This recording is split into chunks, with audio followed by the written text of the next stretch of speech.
Hey everybody, welcome to Press A Gaming Podcast. Today I'm joined by Ray Rumsey, otherwise known as the Chronicler with our Chronicles of the Lost Realm. Hey everybody. And as always, Christopher Michael Stoll, the host of the Realm of the Mist podcast, and also plays Farun Tectonalis in Chronicles of the Lost Realm. What's up, guys? And as always, I'm your host, Zypher Zero, and today we're talking about Pokemon. That's right, we're covering the controversy. Dun dun dun. Gotta catch a charge, Pokemon. Anyway, but yeah, recently in the Pokemon community, there's a controversy that's been brewing that's actually earned the nickname #dexit. Apparently, with the newest Pokemon game that's coming down the pipeline, they're actually the first Pokemon games for a main series console release, Pokemon Sword and Shield. It came to light after E3. They did a Nintendo Treehouse thing where the developers of Pokemon made a point of talking about another service for Pokemon called Pokemon Home, where you're going to be able to import all of your Pokemon from old games and even can move them from Sword and Shield into Pokemon Home.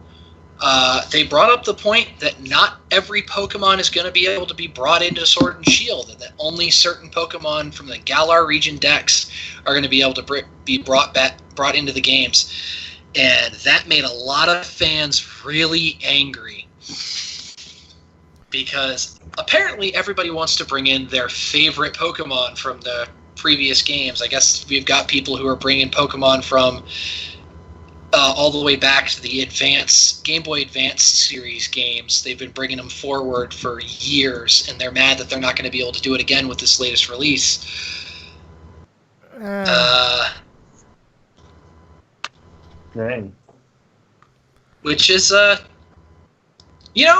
it's a somewhat valid gripe, I guess, because they have been bringing their Pokemon forward for years. But also, on the other hand, we've had Pokemon games in the past, like, where bringing your Pokemon forward wasn't even a possibility. Like, between some of the handheld generations. But I can understand where some of the fandom is unhappy about not having a national dex in the new game. But I also think that some of the other people who came up during this controversy about other problems with the Pokemon series as a whole have a more valid argument than just the no national dex. Because you're going to be able to bring your Pokemon forward to some Pokemon game in the future. Not being able to bring them to Sword and Shield is not the end of the world. I mean, again, like I said before we started recording, I fell out of Pokemon when they started coming up with letters and walking ice cream as Pokemon characters. So, I mean, and quite honestly, like, as far as the video games are concerned, I fell out after Pokemon Yellow, because all the games past it are the exact same freaking game. It's the exact same thing over and over again. But I look at it, I'm trying to look at it from a video game standpoint, and the only thing I'm making comparison to right now is like a console, like your Xbox One. When it first came out, it didn't have full compatibility, backwards compatibility with previous games, like from 360, and especially not from, the original Xbox console. But as the life of the system has been going on, they've added more to the library for backwards compatibility, including the original console. I imagine the way they're going to release Sword and Shield is like, yeah, you can't bring over this shit now. But with updates and time, eventually Sword and Shield will have the backwards compatibility for the rest of the Pokemon characters. Or your characters. That's what a lot of the fans are holding out hope for, is that eventually they'll put an update which lets you bring in post-game content of having all of your Pokemon.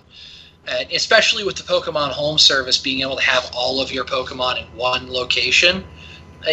Even if they don't update Sword and Shield to be able to bring them in, I guarantee you they're going to sprinkle in some of the ones that got missed this time around in the next game or so.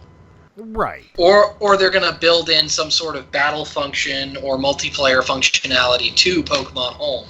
Of like, you have all of your Pokemon stored in Pokemon Home, and then you can use them to battle people online if you're into the competitive scene via Pokemon Home. But now, Ray, you got any commentary on the whole controversy? Yeah, I'm just sitting here thinking about it, and I mean, on the one hand, I get it. You want to have your favorite Pokemon. You want to play with the stuff that you've been using, you're familiar with, and you know what works. But on the other hand, it's kind of like almost you have to try something new. And you never know. It might be absolutely the best thing since sliced bread. You might not even think twice about those Pokemon that are sitting in the other game that you can't port over or whatever, you know? I'm thinking it might be time to spread your wings, try something new. Well, see, there is something I'm a little confused on, so maybe you guys can clarify it for me. Are we talking about, like, Pikachu is not porting over, or are we talking about the person's particular Pikachu that they've been working on since Pokemon Red, which is, like, level 376? Levels capped at like 100. That's been the way for like all the series games. But I'm exaggerating, but you get my point. Is like, are we talking about like the class of character or the player's particular Pokemon that they've been playing with since days gone by? It's specific Pokemon that appear in the Galar region's Pokedex. So some Pokemon will be in the Pokedex and be able to be ported over. Anyone who's not in the Galar region Pokédex cannot be ported over. So Pikachu, for example, is one of the ones that's going to be able to be ported over. It's been in all of the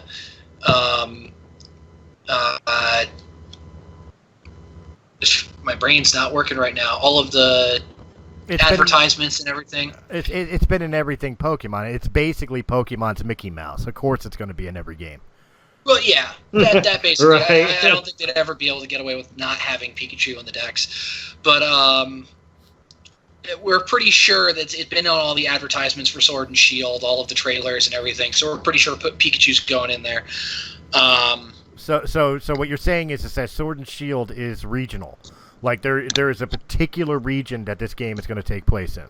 Exactly. And the Pokemon that you're able to catch and train are native to that region. Yes. I don't see the problem. That is exactly what. I don't see the problem at all. Okay, yeah, it sucks. You can't use your Charmander because he's not in the Pokedex for the Galar region because he's not found in the Galar region. The game is targeting a particular area. That makes sense to me. I'm not seeing the issue. But I'm actually going to pull something from quote you for a second here, Chris. Back at covering a completely different topic. Yay! I've heard you say this when we were talking about Star Wars in the extended universe and all of that. How Disney made it non-canon, and you said you're happy with the extended universe being made kind of non-canon for all the movies and everything because it meant you were getting new stuff. Yeah. And that's kind of how I feel about the whole no national dex controversy with Pokemon and everything is I'm not super broken up about not being able to bring every single Pokemon I've ever had of the massive library of Pokemon that they have these days. They're up like past 800 at this point. I'm not unhappy about that because it means I get new Pokemon and new things to look at, and it's a new region for me. It's a lot like what Pokemon Ruby, Sapphire, and Emerald were for me when they came out on the Game Boy Advance back in like the early 2000s, because that was an entirely new region with very little Pokemon from prior generations until the post game. Right, and again, first off, I just want to state how weird it is to hear one of my own quotes read back to me. Never thought in my lifetime I'd ever hear one of my own quotes come back to me. But it seemed relevant. It's very relevant because it's kind of the same deal. Like, now that you brought that quote back to me, that it's pretty much the exact same thing. Nobody's saying that this other regions of Pokemons and the other renditions of the games and stuff like that never existed. It's just that this one is going to take place here. And here, the only Pokemon characters that are native to this region are the ones that are going to be in the game. I'm not seeing the problem.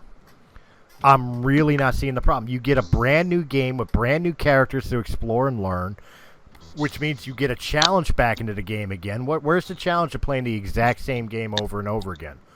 Which brings us to the other gripe that came out of this whole no national index controversy. There's a lot of fans of the Pokemon series as a whole that are complaining that Game Freak has a problem of implementing a feature into a Pokemon game, and then whatever next generation, for no reason, this feature, whether it was well received or not, just disappears altogether. And it's actually happened in several regions, generations prior. Like in Pokemon Heart Gold and Soul Silver, we got the follower Pokemon, kind of a throwback to Pokemon Yellow, with Pikachu that would follow you all around. Pokemon Heart Gold and Soul Silver, you had the capability of having a Pokemon follow you while you were running around the overworld or whatever. And after that game, it just went away, never came back. And then now people are complaining that in the X and Y generation 6, I think it was, we got Mega Evolutions, which everybody thought that was cool. You had Pokemon that were able to evolve past their highest evolution state, albeit temporarily, but it gave them a nice power boost and really cool alternate looks. And everybody loved Mega Evolutions, and a whole bunch of people are annoyed that this generation, Mega Evolutions aren't there. There's no Z moves from Sun and Moon. It's just the new gimmick that they've implemented, Dynamaxing and Gigantamaxing, which is basically your Pokemon get giant and or may change form. Again, I'm not seeing when you follow a franchise, a video game franchise, any video game franchise, Fallout, Final Fantasy, Elder Scrolls, just to name 3. You follow even Call of Duty. You know, even though they're pretty much copy and paste every game, you take a look. You take a look at those games. You follow that franchise. Every single one has new features or other features that disappeared that you may or may not have liked. You know, in some way, shape, or form. Again, this sounds like. I'm sorry. I usually try not to be mean on the podcast to fandoms, but in this particular fandom, the gripes I'm hearing, and maybe it's because I'm not as associated to the Pokemon universe as other people are. Like, I didn't play Pokemon Go. You know, I haven't seen the 50 billionth fucking Pokemon movie. You know, the plain and simple fact is, to me, it sounds like childish griping. That's what it sounds like to me. I can agree with that on some points of it being childish griping. On the other hand, part of me does agree with some of the griping that Game Freak does seem to have a problem of taking away these features and putting new features into the new games and not bringing the features that were well received back. They do seem to make a habit of it. And while it doesn't detract from the overall games, a lot of times there's no reason to not have the feature in the next game. Like for Gold and Silver, they introduced a day-night feature that disappeared for the advanced region games of Ruby and Sapphire. So day and night feature went away for no real apparent reason. Maybe from a coding standpoint, it was a pain in the butt, and they just can't do that plus Mega Evolutions plus having a pet follow you around. You know, it might be too much. that has seemed to be the main thing that Game Freak is telling the fans, is that they didn't include every Pokemon in the national dex for balancing reasons. They didn't include Mega Evolutions and Z-Moves because they wanted to show the fans something new. And pretty much the whole thing with it is at what point is it a game developer being lazy versus a fandom being just whiny and gripey? Right. Like, are we teetering on both ends of that, or is something else bigger going on here? Is the main thing with this? It sounds like it's a little bit of both. It really does. I mean, okay, are the game developers getting a little complacent because, let's face it, they've been creating the exact same game and slapping a new sticker on it every other year, up until this point, and the only thing they did was add a new feature here. First off, you got to look at it this way: like the fan base, the vocal fan base does not necessarily mean the fan base in general. May have liked a particular feature, but their consensus may have found out that really overall the feature wasn't loved, so they didn't add it into the next game. Like I remember from my kids collecting the Pokemon cards, the playing card game, that there used to be a de-evolution where like you got baby Pokemon, like a Piku, I think it was called, like it was the baby version of a Pikachu. Oh yeah, or it was around Gen 2. They introduced a bunch of baby Pokemon, which were earlier evolutions of some of the more fan favorite Pokemon at the time. So like we got like Pikachu, Jigglypuff, Clefairy had baby versions made. Right, and then that just kind of disappeared, as far as I understand. It's like they went with it. May not have taken off the way they hoped, and it just went away. Well, it sounds to me like that may be what happened with some of these features. They're still there. They're just not at the forefront of it anymore. They did come up with a couple more baby Pokemon. I think it was a couple generations later. Like they made Munchlax, which was a pre-evolution of Snorlax for Gen 4. But yeah, there wasn't as much emphasis put on that feature, and more emphasis was put on other features that were coming out in later gens. So, well, I mean, you're still going to have fire types, you're still going to have water types, electricity, and all that good stuff. So, I mean, you're going to get the equivalency. You might not get your favorite Pokemon, but you'll get the types and all that good stuff. I was about to say you may not get a Squirtle, but you'll get a. And again, I know I'm just throwing names out there, but you'll get a Chododile that will have the same attack abilities as the Squirtle did anyway. You could use the same strategy, just with a different pixel on the screen. Right. Yeah. That's what I'm saying. And I mean, think about this too. Like, what would happen if?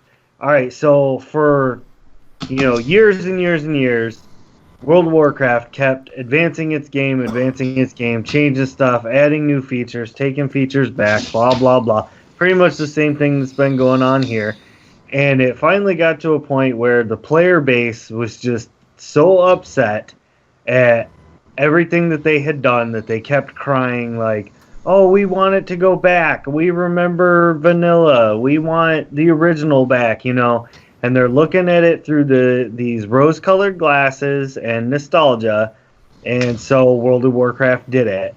And they said, here's your vanilla. Here's what you wanted. It's back to the original form. And everybody that I read got back on there and said, it's too hard. So what would happen if Pokemon went all the way back and all of a sudden you've got Pikachu following you around and that's it? Well, see, when you bring up World of Warcraft, like I remember I used to be one of the players from the beginning, with it, and I fell out when they introduced fucking Kung Fu Panda, You know, I don't. You can't convince the Pandaria. You cannot convince me otherwise. It was simply Kung Fu Panda was a popular movie. We should add that type of character into our game. It was fucking stupid. It was all about a money grab at that point. Absolutely, but as far as like, they weren't making enough money off of Leroy Jenkins anymore. But as far as like all the expansion packs that they threw in, whether it was the first one where it introduced the Blood Elves and I forget the other race, or the Winter King or whatever it was one, you know, it really didn't change the game. It gave you a little bit of a level cap and a higher level cap and maybe access to different legendary armors or weapons. But the game itself never really changed until Cataclysm. Mm-hmm. Yeah. And then from there, it went back to nothing changes in each expansion. You're spending $60 on a new expansion, maybe get one or two new characters, but the game's exactly the fucking same. Essentially, yeah. That could really be said for any game, really. You know, the only one that really made a change to World of Warcraft was Cataclysm. The only gripe I've seen so far in the whole Pokemon thing that came out of this no national dex thing is there's some people released footage from the demo pieces. Right. And they have Pokemon just kind of walking around in the overworld in what they call the wild area. And there's a Pokemon called Wingull, which is basically like a seagull Pokemon from Gen 3. And these things are flying around on the wild area, and they're stiff as boards. There's no wings flapping. There's nothing. There's wings straight out like T's, flying around. It's a beta. And just sort of. But still, if you're a AAA game company, and Pokemon definitely is, because Pokemon is a multi-million-dollar title, and you're at E3, and that's what you're showing people in the demo, come on. But it's a beta. I did the beta test. You could look it up. I did the beta test for a couple of the Call of Duties. I did the beta test for Fallout 76. It's on our channel. Go check it out. You know, these games were half broken when I did the beta tests. Yeah, and I streamed it. But they didn't look anything like that upon launch. But Bethesda still got taken to task for Fallout 76 being broken as hell in the beta. Yeah, but Bethesda gets taken to task. It was still broken as hell when they released the full game a little bit. Yeah, but it's Bethesda. They always do that. That's why I also offered Call of Duty as an example. Because I did beta test a couple of the Call of Duties from pre-orders when I was playing with my older son. They're all broken at beta stage. The reason for beta is to find the glitches and fix them before you give the final product. That's the whole point of beta testing. I still think that from a company standpoint, they should probably have quality controlled that one a little better, because that one just kind of makes them look bad. Look, like you're presenting at E3. Like, if it was just an open beta that they let any players play around with it, like if they had sent it out through the Nintendo eShop and it was a Pokemon Sword and Shield demo and that everybody could play it and whatnot, that'd be different. This was not a publicly released demo. This was in their booth. You had to go to their booth at E3 to be able to even play it, to even look at it, and that's what was there. Like that kind of just looks bad from a AAA game company. Come on. Well, I mean, I agree with you, but I mean, Pokemon itself is a cash grab. It's been a cash grab for 20 plus years. I mean, you know, Star Wars is a cash grab. Let's be real. Even before it got sold to Disney, Lucas was slapping the brand on everything that he could. There was, you know, there used to be, there still is, you know, fucking Star Wars SpaghettiOs. Remember C-3PO cereal? I mean, come on. I mean, Pokemon's doing the exact same thing. it's all a cash grab, man. I mean, they're milking the cow, and I can't blame them for milking the cow. I agree with you that if you're going to present something, you should present it in its best form. But at the same time, if it's not ready for general audience, you got to at least be kind of forgiving on that, because of the fact that it's just giving you an idea of what the game's going to be like when it's finished. You know, so I think with that's kind of nitpicking to the point of, like, maybe they have to choose their words better on what they call the presentation, if that makes sense. Yeah, I can agree with that. I feel like if it had come with a disclaimer of this is not the final product, you know, it's not going to look like this once it's all done, it would have been better. But there really wasn't any of that, except for in the trailers. Like, the trailers have this is not final game footage. But the demo had no such disclaimer, at least as far as I saw. I don't know, somebody actually at E3 had logged into it. Maybe there was a little disclaimer at the start of it. But from all the footage I could see of people who played the demo and got hands-on with the demo, it was all outdated textures. It was bad rigging for 3D models, and honestly, people were just complaining that it was not what they expected out of a Pokemon game. Like, a lot of people who were commenting on it were saying they expected better quality out of Pokemon games, because it is a multi-billion-dollar game series. Like, it is the cash cow to end all cash cows. Right.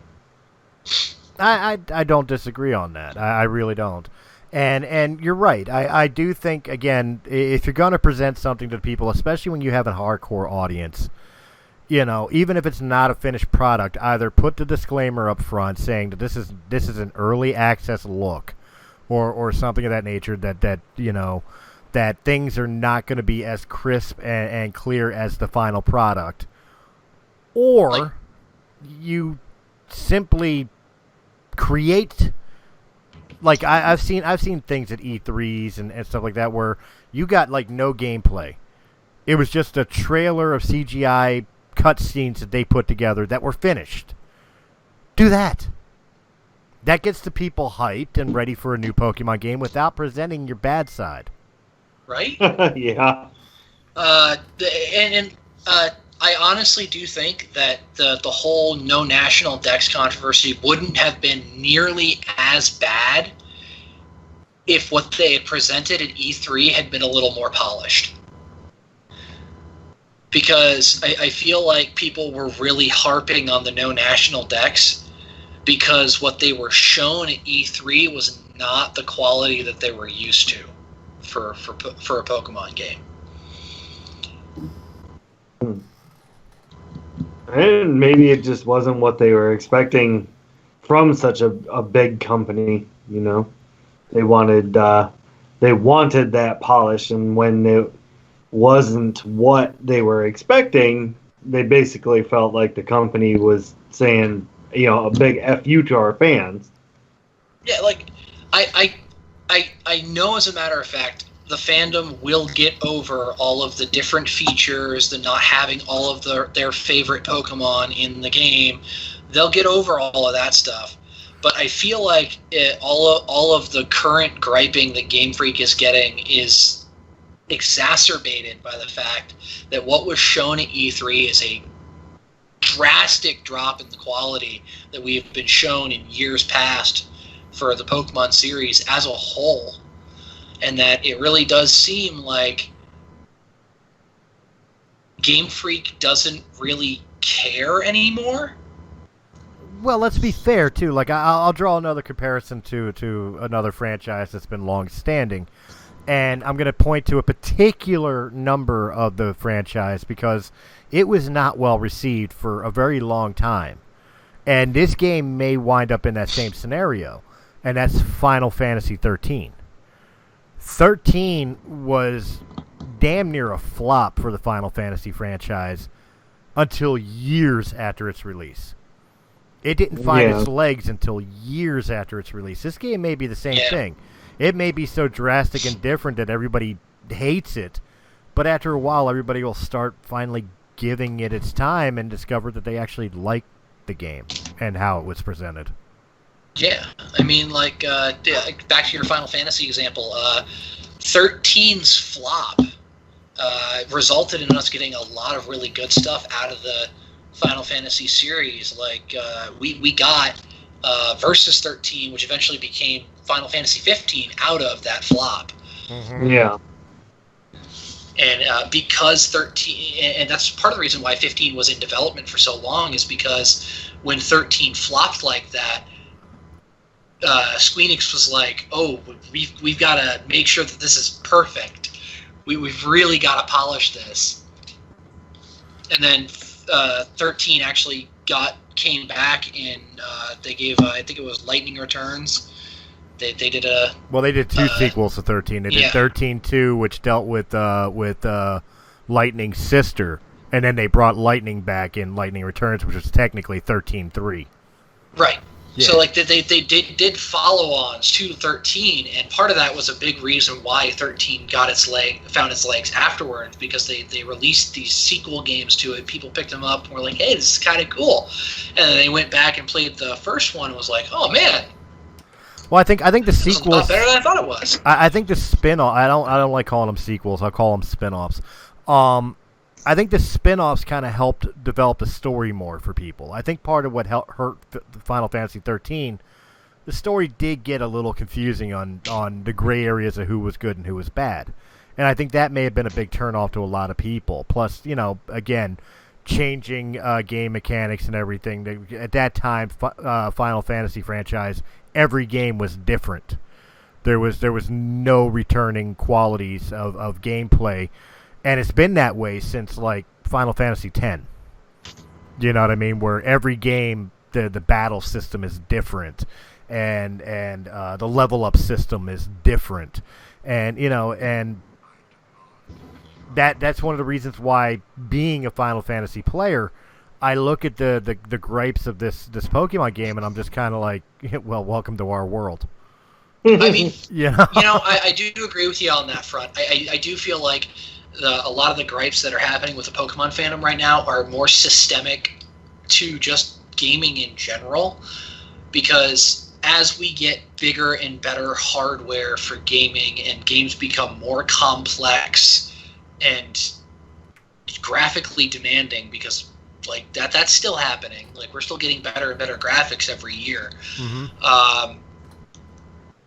It's going to become harder to make them and take longer and more effort, and I do think that we're seeing these complaints about games and Pokemon series in general are symptoms of that continued march onward.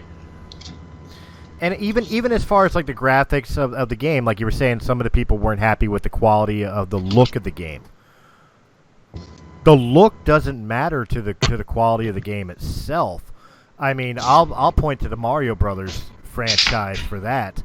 Like you look at Mario Brothers 1 through 3, and of course you saw the improvements in graphics from the 8-bit Nintendo to the Super Nintendo and the Nintendo 64 and blah blah blah. But then you have a sleeper game like Paper Mario, which let's be fair, the graphics were god awful. To me, it was like they really did get lazy.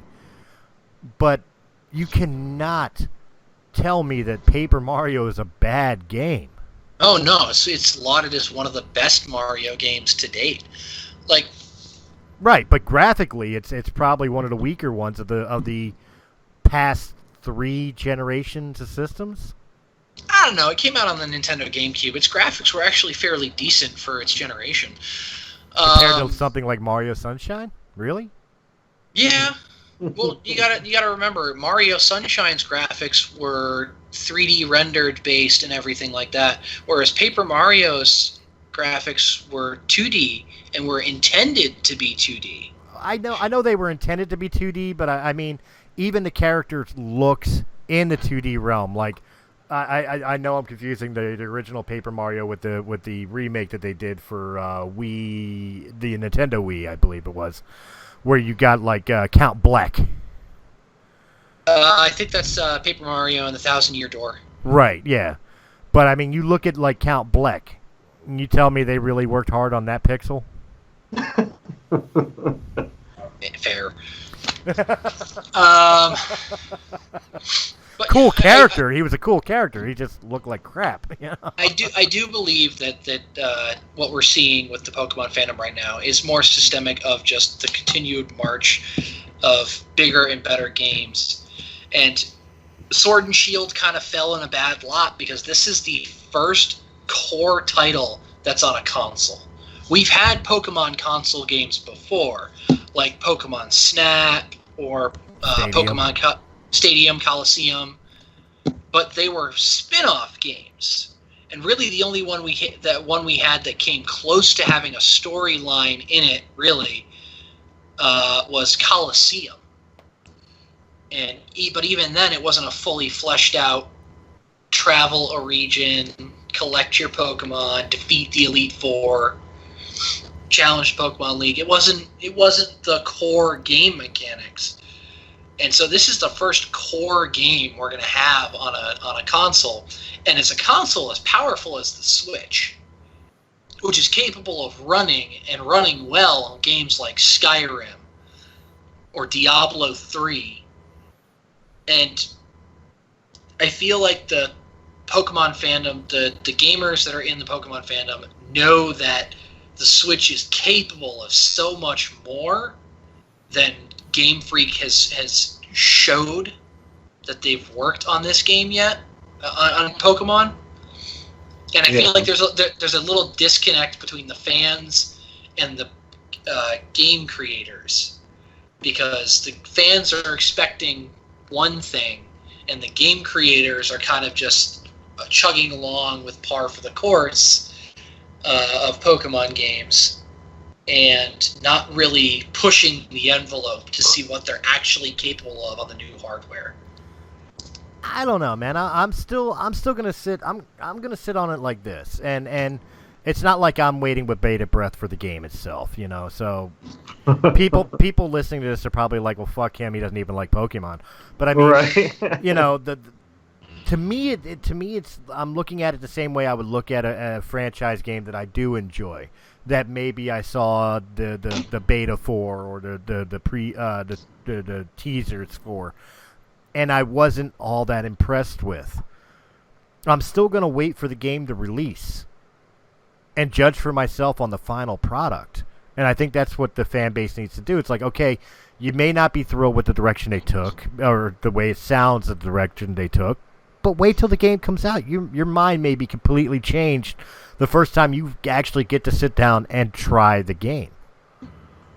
Yeah, I can agree with that. I'm definitely waiting until the game actually drops. Because I think that humans are just going to be humans. It don't matter how good it is or how amazing it is, how hard the developers work on it. Nobody's happy unless they're griping. Even though Game Freak has made a couple of moves that disappoint me as a fan, like disappoint me personally, I'm still going to get the new game and see how it is. Because I like the Pokemon franchise. I'm a fan of the series. I want to see it continue. And just because Game Freak isn't doing all the things that I want in a game, it doesn't mean I'm going to disavow the Pokemon franchise as a whole. Like, I'm one of the people that's been wanting a massive Pokemon game that lets you start in one region and go to the next couple of regions as you go through. And Game Freak's never done that. They're probably never going to do that. And there's third-party folks that have created something similar that scratches that itch just fine. Like, you got things like PokeMMO, which let you start in one region and then go to other regions as you further. That was going to be where I would think that the game franchise should go. Like, if I were to look at it and just knowing the mythos of Pokemon in general, it seems like the game and the story arc of the game begs to be an MMO. You know, what you do with like Fallout and Elder Scrolls Online and World of Warcraft, you should be able to do with Pokemon, where you're going out catching NPC Pokemon, whatever, training them, and even get to battle other trainers in PvP. Exactly. It just seems like it's perfect for an MMO franchise. And then every once in a while, they drop a new expansion, and that gives you a new region with new Pokemon, and start all over again. Even Final Fantasy tried it with 11. And 14. Yep. Yeah. Which 14 sounds like it's still doing pretty well. Yeah, 14 was a success, 11 was a failure. Right, but at least they tried it. Right. You know, that's what I'm saying. That was the pioneer. Like, they tried it. They said, you know what? Let's see what we can do here. And it was pretty bad. But I mean, but they didn't let it stop them. They put it out. It was pretty bad, and they figured it out and made a better one. Yep, they absolutely did. I think that's one of the main things that some of the people at the Pokemon fandom are a lot more vocal about than me, is that they just want Game Freak to try. And Game Freak just hasn't. To me, like I said, it sounds like a missed opportunity that Game Freak hasn't gone to the MMO series with Pokemon at all. Honestly, it feels like a lost opportunity to me as well. Like, I feel like if Game Freak ever actually did put all of their effort into making a polished, well-made Pokemon MMO that you started in like one region and you could go to the other regions via expansions and later and have the capability of catching just about every Pokemon in it, I feel like the world of gaming would break overnight. It'd be the perfect game. Right. Well, I'm sure it feels a little disheartening when your favorite company that you pull for so long and give so much money to and all that creates a product or shows you a product like that. You're like, man, this is what this is what you give me, you know? My loyalty and all that. This is what I get. Yeah. TSR. Honestly, my personal biggest gripe with Game Freak in the last couple of years, and this has been over several generations of Pokemon, is ever since Black and White 2, I have been annoyed that Pokemon has been releasing, instead of their re-release of the 2 core titles that they release, polished and added a few extra features and a little bit different graphics and whatnot, like Pokemon Yellow, Pokemon Crystal, or Pokemon Emerald, or Pokemon Platinum. They went to doing stuff like Pokemon Black and White 2, or in Pokemon X and Y, we didn't actually get one. They went straight to Omega Ruby, Alpha Sapphire, and then jumped to the next generation. So we got the core titles for the generation, the remakes, because they've been doing that steadily for X number of years, and then jump straight to Sun and Moon. We didn't get a third main series title where it's both games kind of rolled into one with a little bit extra features. And I'm a little sad they didn't keep doing that since Emerald, or since Platinum, because I liked those games. I liked the mashing both versions together and adding extra features. Those are some of my favorites of the series. And I'm a little sad that this last generation we got Ultra Sun and Ultra Moon, which was, again, the Black and White 2 treatment. It was pretty much the exact same story as Sun and Moon, just a little bit extra and an extra Pokemon added, which was fairly disappointing. Agreed. But I don't know. Maybe with Sword and Shield they'll actually release a third Pokemon game with that's both of them combined and polished a little bit better. Here's hoping. Fingers crossed. Yeah, I hope so. We'll see how things go after Sword and Shield. I mean, I feel like with the Pokemon fandom the way it is, this could potentially harm the company as a whole if they don't kind of fix what was going on. I mean, if they choose to take a route that is completely ignoring the fan complaints, that definitely could hurt them as a company. But if they do actually concede a little bit and maybe come up with some way of implementing the national dex in either a later game or a new feature to like Pokemon Home or something like that, I feel like it'll help smooth things over with the fans a little bit. Like, again, we could hope. Again, though, you also got to think of it this way. We live in a world where you don't buy a complete video game. You never buy a complete video game anymore because there's always so many patches and there's always DLCs. I guarantee you that eventually down the line, this particular game, will get all the crap that the fans are complaining about because it'll get released in patches or it'll get released as DLCs. I have my own thoughts on patches and DLC and not getting complete games anymore, but that's a topic for an entire other podcast. Well, this podcast, but another show. Yeah.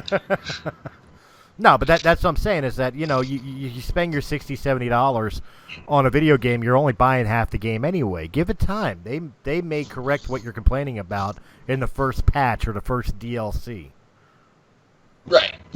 Or just re-release it as like Sword and Shield squared. I mean, they have made press releases since the E3 announcement, and that they have kind of doubled down on it. If they're not adding the national dex into Sword and Shield, and it's probably not going to come in as DLC or anything. But that doesn't mean they can't implement it as a feature to Pokemon Home. It doesn't mean that they can't make something else that has all of the Pokemon in it. That's a periphery to Sword and Shield or to Pokemon Home. There's plenty of places for Game Freak to go where they placate the fans a little bit.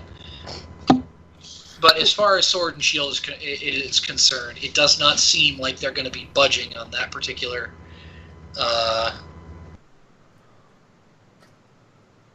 line item just yet. Well, let me ask you a question I didn't ask. Because it just popped in my head with what you were talking about with them doubling down that they're not going to add the other Pokemon from previous generations, previous dexes, whatever. How many Pokemon are going to be in this game?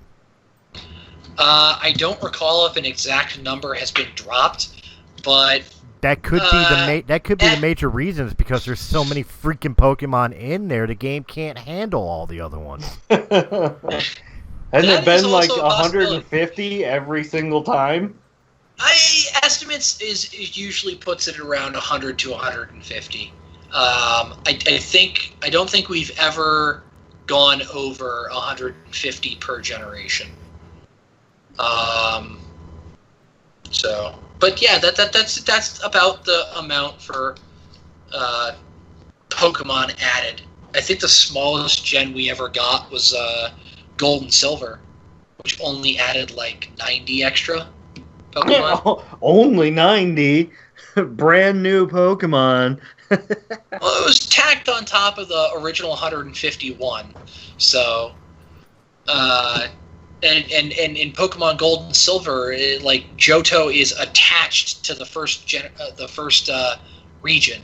So you could actually in Gold and Silver you did Johto, you completed that part of the game, and then you actually got to go back to Kanto for from Red and Blue.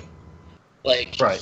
That was the one game that you actually could travel between two different regions by virtue of them being right next to each other. And then the Ruby and Sapphire came out, which had the Hoenn region, and it was just no ability to travel between any other regions anymore. And I think that's what started the whole everybody wanting some MMO Pokemon of being able to go to every region, is because we had it in Gold and Silver because those were the only 2 regions that existed at the time, and then they took it away for the Advanced Series games. But, honestly, the fandom didn't mind it too much back then. I can't imagine that this backlash is going to last too much longer, but it does definitely bring a thing up of, is Game Freak going to start listening to their fans a little more, or are they just going to continue on with their standard formula and hope it continues to make them money? From a business standpoint, I was going to say, from the fans. Well, I mean, that's kind of could go either way, because as a corporation, as a game developer, you go into that profession because, there is good money, but because you want to put out a game that people are going to remember. But then you got the people above them. They don't give a crap what gets pushed out or how fast it gets pushed out, as long as it begins making revenue. You got the CEO of Nintendo with the DS. It prints money! Right. New feature. But that's my thought on it. As a corporation, they're looking to make their money. So, in the end, the whole thing with the controversy, the fans are right on some things. Game Freak is right on some others. It is a Herculean undertaking at this point to make a main series game that has every single Pokemon that there ever was, plus the new ones. Because we're I guarantee you, with this generation, we are going to break the threshold of 1,000 Pokemon. Oh, I have no doubts. I guarantee you that's what's going to happen this generation, and it's going to become this Herculean task to code all of that stuff in, and never mind the fact, keep it balanced for competitive. Yeah, that part's going to be a little rough, I think. The whole dueling between trainers when the game has to try and comprehend, like, if you've got 500 and they've got 500 and they're all completely different, you know what I mean? I mean, thankfully in a battle you'll only ever have 6, but still, 1,000 Pokemon is a lot for one person to go one by one to make sure that none of them are so broken that any person can throw this one Pokemon in their party and destroy anybody in any battle. Well, there is some ways you could work around that. I mean, like, if you're adding the PvP aspect to it, you could always add an ante to it where loser gives up a Pokemon. Oh, I like it. but see that doesn't fix the broken. Like, if there's a Pokemon that's not balanced amongst all of the other Pokemon, like, say it's like super powerful and just sweeps entire teams, having that anti-system is going to be even worse, because you have somebody who's using that Pokemon to just sweep entire enemy teams and just take Pokemon after Pokemon from people. And then it's like it's gonna affect the competitive meta too, because then you have that broken Pokemon becomes either banned or completely banned from use, or everybody uses just that Pokemon. Right. Well, I think you could definitely do that too. Like, if a person whoever's the one that initiates the fight, and they got a Pikachu in their lineup for the fight, say it's a 3-on-3 Pokemon battle, and they got a Pikachu in it, that you can't use a Pikachu. They can set up stuff like that where you don't have repeat pixels or characters in the battle. But even then, that's a ton of effort to have to put through to balance everything. Well, balance could also be in the player itself. I mean, okay, I can't use a Geodude because dude's using a Geodude, but I like having a rock-type Pokemon. But I also have a water-type Pokemon that'll take out his Geodude. So you balance more, it yourself, too. Well, the one thing I'm talking about more with balancing it everything is every Pokemon has its individual stats, and those are coded into the game to begin with, and that's what the game creator of having to go Pokemon by Pokemon for each individual species and figure out, all right, is this balanced or is this broken? Like, does this one Pokemon just destroy everybody else? And that's why it's becoming such a heavy undertaking to balance all of that, because we're almost upwards of 1,000 Pokemon at this point. Well, you know what? I go back. I hate going back to the Call of Duty franchise, but think about it like this. I mean, with the multiplayer experience of Call of Duty, sometimes you wind up with guns that are just extremely OP. They're broken to the point of being broken, and then a patch comes out and they nerf the shit out of it. Right. Or a gun that's supposed to be more powerful, it's been fucking garbage, so they come out with a patch and now this thing's doubled its damage output or whatever the case may be. There's nothing that says they can't do that with Pokemon battles if they didn't get it right the first time. Right, but I think that's what something Game Freak is trying to avoid doing, is I think they don't want to have to go through and patch games to nerf certain Pokemon after the fact. I think they want to try and balance it out, which is why they're taking the Galar region for the new games and sort of fencing it off from everything else, so that they can have all of these new Pokemon, and these new Pokemon can be balanced and everything. And then they'll probably figure out competitive for all of the new Pokemon with all of the other Pokemon after the fact in something else. But as far as Sword and Shield is concerned, in the Galar region itself, it's just going to be those Pokemon that are already in the Pokedex and the brand new Galar region Pokemon that are balanced against each other, and they're just not going to bother trying to balance all other 700 Pokemon. Fair enough. I think any which way you slice it, I think it's going to be a good game, and people are either going to like it or they aren't. I mean, that's just how it's going to be. Exactly. Like there have been Pokemon games in the series past that I've disliked. I didn't hate them, but they weren't my favorites. Like Pokemon Black and White and Black and White 2 are two of my least favorites. They implemented some cool features at the time, but like I didn't like the graphics for those generations. It was very different from everything else that had come prior and anything that came after it. But I think you're right. I think people are going to like it or dislike it at their own behest, and I think Game Freak is just trying to make it so that they don't have to pour X number of years into developing the next Pokemon game. Because if you think about it, with the way Pokemon is, of introducing new Pokemon each generation, we're going to hit a point where it's years between each Pokemon game. Right. Like, it's exponential growth. You add X number of Pokemon per generation, eventually you're going to hit the point where creating the next generation Pokemon game, you either have to leave a bunch of them out, or it takes so much more time to make that next game. Yeah.